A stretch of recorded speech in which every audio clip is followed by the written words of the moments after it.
Jasmine is my name, and I have been employed as a senior project manager at Bennett Construction for the past 4 years. While some colleagues find the demanding clients and tight schedules challenging, I find immense satisfaction in navigating the pressure and overseeing a project's journey from initial blueprints to its ribbon-cutting ceremony. My residence, located in downtown Portland, may not be the largest, but it belongs to me, or it will once the mortgage is settled. With views overlooking the river and, on clear days, a glimpse of Mount Hood in the distance, it provides a little comfort. It was a rare, peaceful Friday evening, and I was savoring a glass of Pinot Noir when my phone buzzed, indicating a call from my mom. Answering, with a phone pressed between my ear and shoulder, she greeted me with a cheerfulness that hinted she needed a favor. "Your father and I are hosting a family meeting next Saturday. Everyone will be there, and we want you to attend as well. I'll prepare your favorite 3-cheese lasagna with homemade sauce," she said. Her lasagna is legendary, and she knew it was an irresistible offer. I agreed to be there.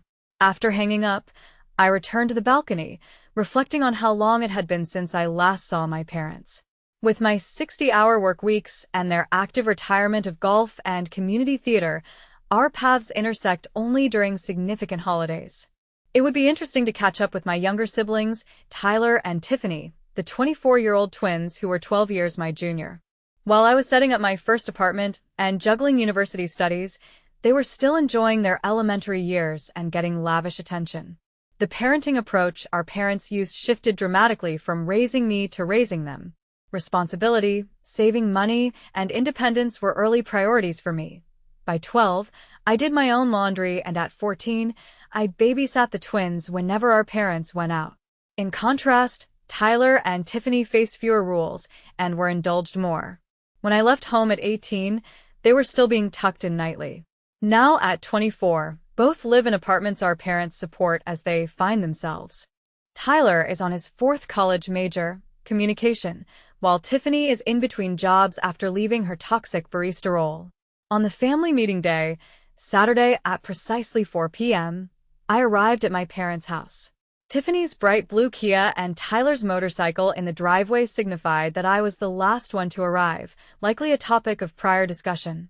As I walked to the door, laughter from inside ceased abruptly, making me aware of my tardiness. Mom opened the door, wearing an apron and emitting a fragrant mix of garlic and perfume, and invited me in warmly. Sitting close on the living room couch, the twins shared conspiratorial glances before noticing me.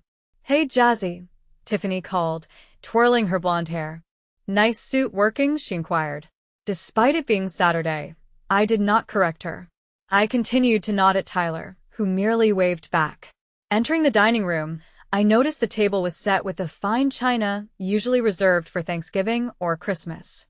"You're pulling out the fancy dishes," I remarked, sensing the gravity of the family meeting.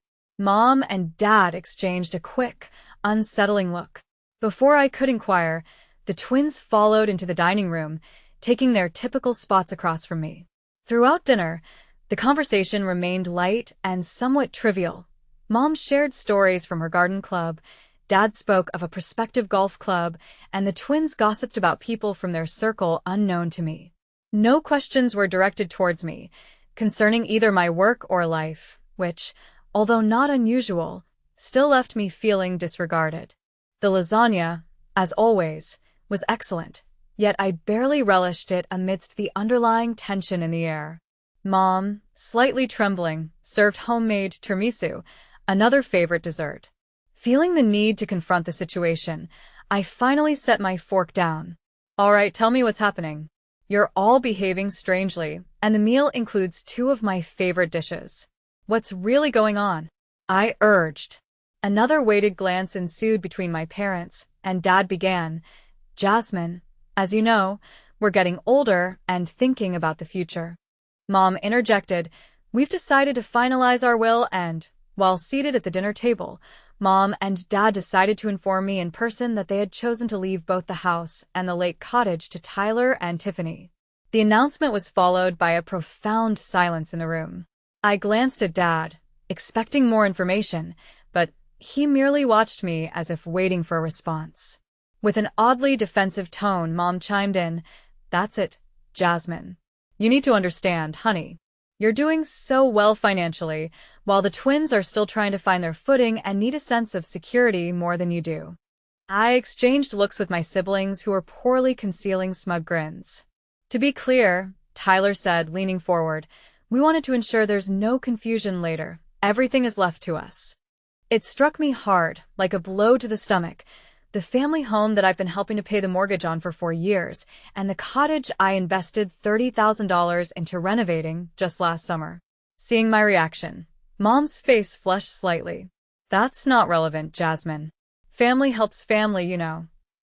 Family helps family, I repeated slowly, like when I sponsored both their college tuitions or send $600 every month for house expenses. My parents avoided eye contact, unable to refute. Tiffany's voice cut in with a snort. Don't act so superior, Jazzy. You've always been jealous because Mom and Dad love us more. Excuse me? I felt my cheeks warming. It's true, Tyler interjected. You've always resented us because you had to babysit while we had fun. It's not our fault you were born first. I looked to my parents for some defense or correction of this absurd accusation, but instead, Mom's expression became steely. You should be ashamed, Jasmine. Bringing up finances at a family dinner, she said. You've always been obsessed with counting every penny, while your siblings are struggling to secure stable jobs in this economy. And whose responsibility is that? I snapped back. You've never made them accountable for anything. They struggle to hold jobs because they've never truly had to earn anything. See, Tiffany said, triumphantly. Jealous and greedy. Distressed, I pushed my chair away from the table. What's evident is that I've been supporting this family for years only to be criticized continually, and now I'm being completely cut out of the will simply for being responsible. Dad stood up abruptly. I think it's best if you leave, Jasmine. Once you've calmed down and can discuss this calmly, we can talk again. In stunned silence, I collected my belongings as the twins looked on with glee. Tyler shouted after me. Don't let the door hit you on the way out. This is our house now, not yours. The drive home was a blur, my mind wrestling with how blind I had been all these years. It felt like an out-of-body experience. My grip on the steering wheel was so tight my knuckles whitened, but I barely registered the path ahead. Somehow, I reached my apartment without accident. You're such an idiot, Jasmine, I muttered to myself as I kicked off my shoes. Such a complete and utter fool. I went straight to the wine rack and retrieved a bottle of Cabernet, ironically the more costly one I'd reserved for special occasions. Uncovering that my family had been treating me like an ATM seemed special enough. I poured a generous glass as memories resurfaced, times when I had lent financial assistance over the years. There was the $5,000 I gave Tyler 3 years ago when he wrecked his first car, to help with a new one since he needed dependable transport for school. And last year, when Tiffany decided to become a yoga instructor, I covered her $2,500 course. Then there was the $30,000 I invested in refurbishing the lake cottage after water damage, a cottage I visited twice in the 4 years since my parents purchased it.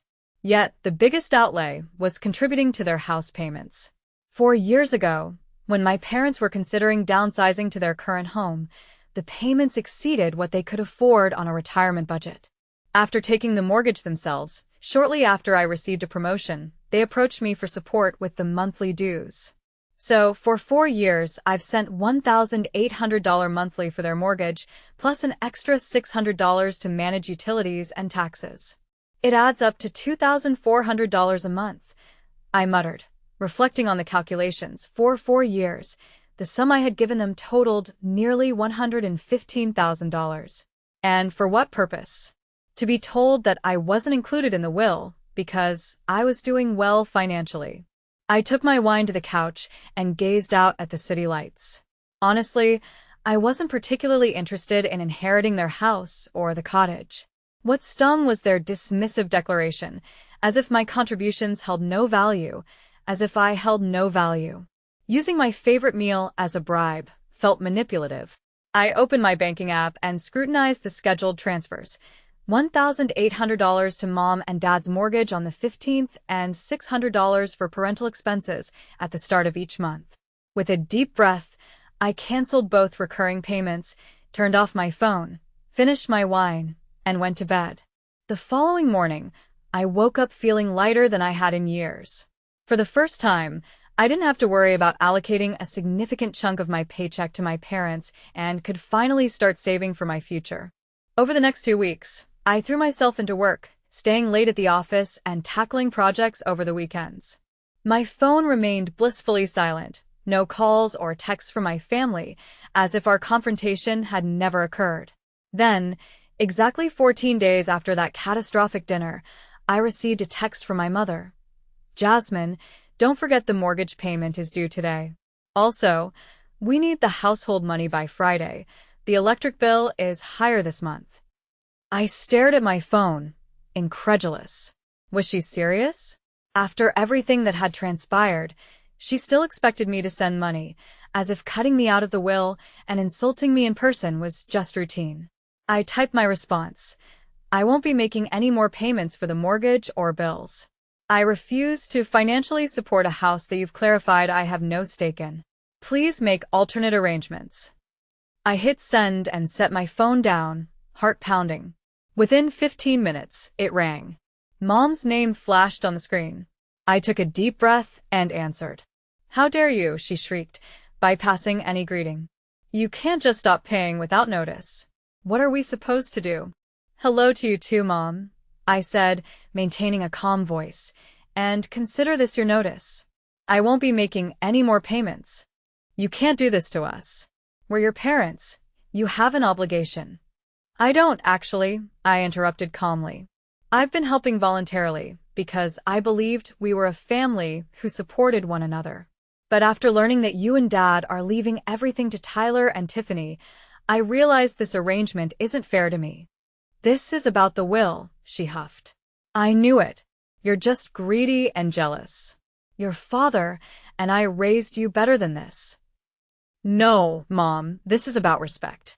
I've spent years financially supporting all of you, and in return, I was cut out of the will and insulted at dinner. I'm done being the family piggy bank." I hung up before she could reply, my hands trembling.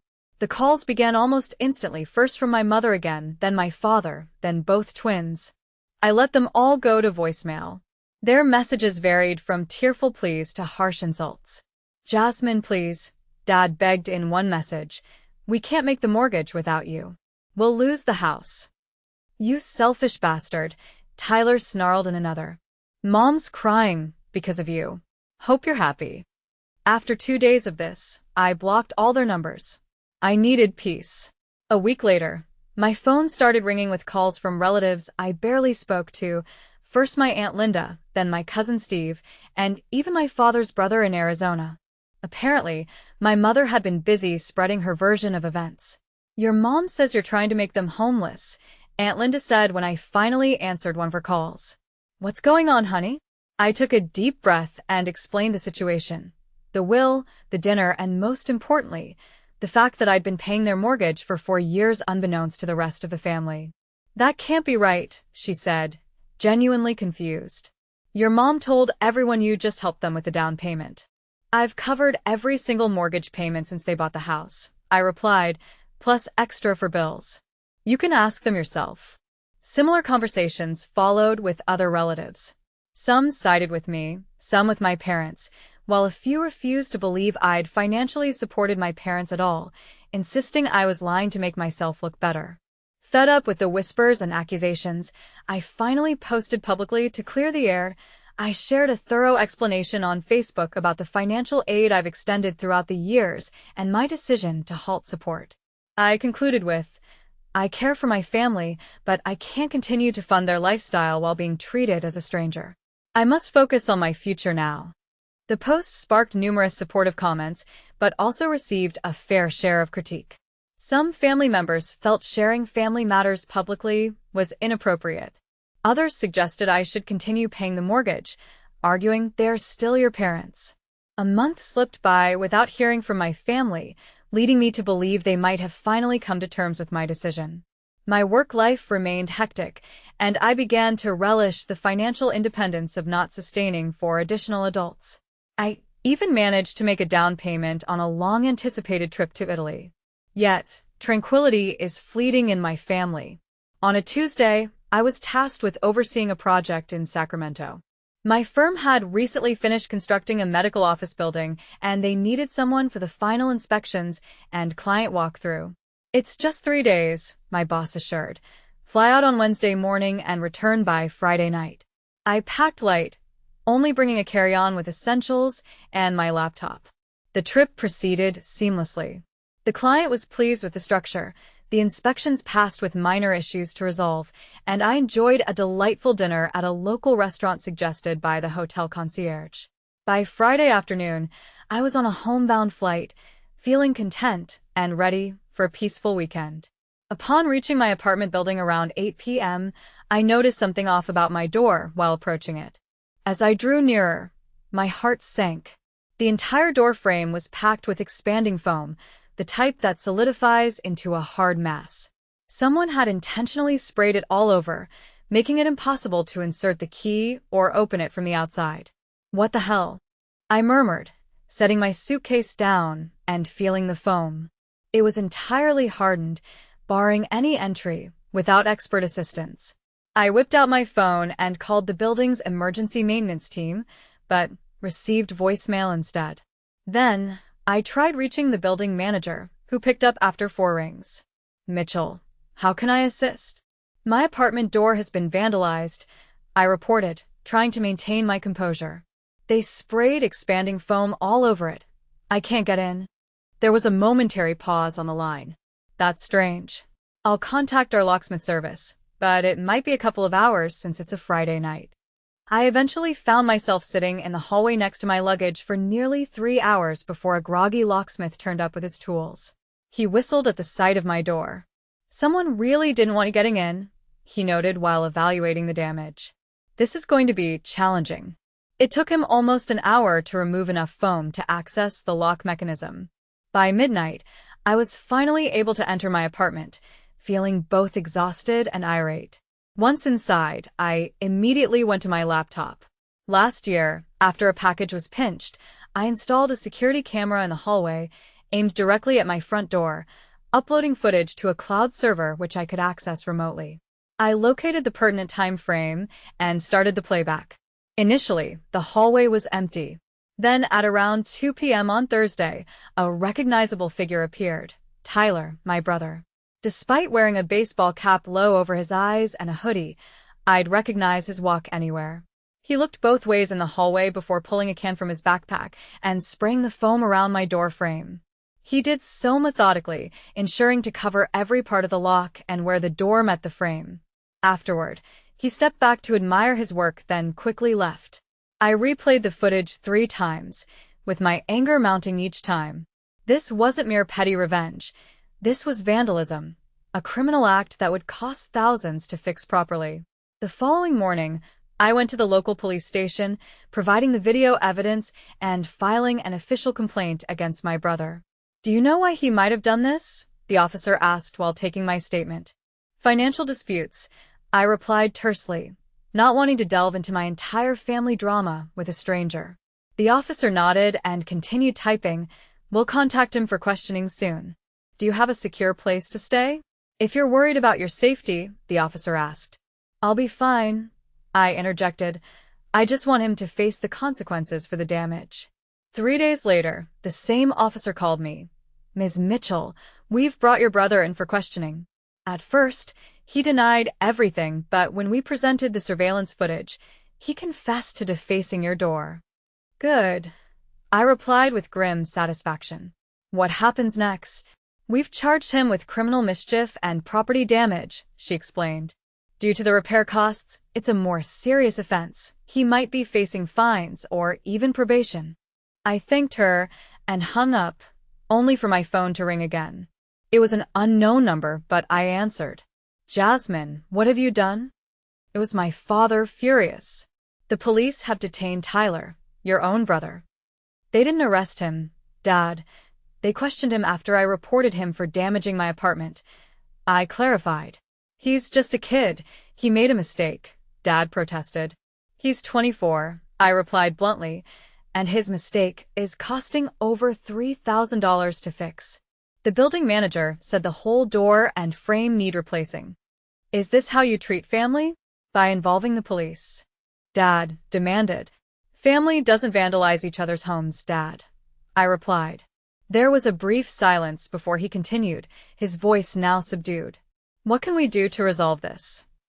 Pay $3,000 for the repairs, I replied without hesitation. Cover the damages and I'll drop the complaint. That's extortion, he accused. That's called consequences, I countered. Tyler destroyed my property, and now he is to pay or face legal consequences. It's his decision. Dad hung up without a word. The following day, my mother called. Her voice was icy, unlike my father's anger. I never thought you'd stoop so low, she said. Using the police against your own family. It's not revenge, Mom, I explained. It's about holding Tyler accountable. He was upset, we all are, she argued. You left us struggling for money when we depended on your help. Now the mortgage company is threatening to foreclose. I fought back a sarcastic reply. I'm sorry you're having financial issues, but that doesn't give Tyler the right to vandalize my space. She paused. If we pay, you'll drop the charges? Yes, I replied. Fine, she said tertly. We'll send you the money, but don't expect anything more from us. I nearly laughed at the irony that had already been displayed at our family dinner. 2 days later, a $3,000 bank transfer came through. I informed the police I didn't wish to press charges anymore. The officer sounded disappointed, but sympathetic. Family matters can be intricate, she said. You have no idea, I replied. With the funds from my parents, I was able to replace my door properly.